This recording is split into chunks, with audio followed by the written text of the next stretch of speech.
உலக தண்ணீர் தினம் நீரை கொண்டாடுவதோடு உலகளாவிய தண்ணீர் நெருக்கடியை சமாளிப்பதற்கான நடவடிக்கைகளுக்கு ஊக்கமளிக்கிறது. 2030ஆம் ஆண்டிற்குள் அனைவருக்கும் தண்ணீர் மற்றும் சுகாதாரம் என்ற நிலையான வளர்ச்சி இலக்கை அடைவதற்கு ஆதரவளிப்பதே உலக தண்ணீர் தினத்தின் முக்கிய நோக்கம் என்று ஐநா சபை தெரிவித்துள்ளது. 2026ஆம் ஆண்டில் உலக தண்ணீர் தினத்தின் கருப்பொருள் தண்ணீர் மற்றும் பாலினம். பாதுகாப்பான தண்ணீருக்காக அணுகல் நிலைத்தன்மையை பற்றியது மட்டுமல்ல, கண்ணியம், சமத்துவம் மற்றும் தண்ணீர் இல்லாத போது அதிக சுமையை யார் சுமக்கிறார்கள் என்பதை நினைவூட்டுகிறது. தண்ணீர் தொடர்பான முடிவெடுப்பதில் பெண்களுக்கு சமமான குரல், தலைமைத்துவம் மற்றும் வாய்ப்புகள் கிடைக்கும் வகையில் மாற்றத்தை உருவாக்கும் மற்றும் உரிமைகளின் அடிப்படையிலான ஒரு அணுகுமுறைக்கு ஐக்கிய நாடுகள் சபை அழைப்பு விடுக்கிறது. இதன் மூலம் தண்ணீர் ஒரு ஆரோக்கியமான, வளமான, பாலின சமத்துவமான எதிர்காலத்திற்கான சக்தியாக மாற்றப்பட்டு அது நம் அனைவருக்கும் பயனளிக்கும். தருமபுரி மாவட்டத்தில் நிலத்தடி நீர்மட்டம் குறைந்து கொண்டே வருகிறது. நிலமட்டத்திற்கு கீழே உள்ள சராசரி நிலத்தடி நீர்மட்டம் சென்ற ஆண்டு 3.39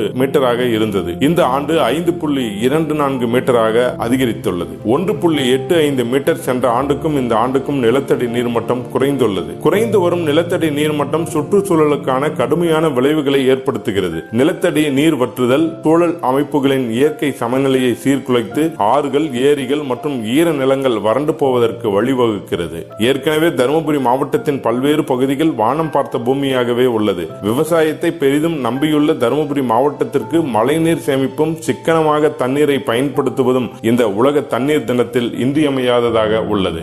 டிடி தமிழ் செய்திகளுக்காக தருமபுரியில் இருந்து மா தண்டபாணி.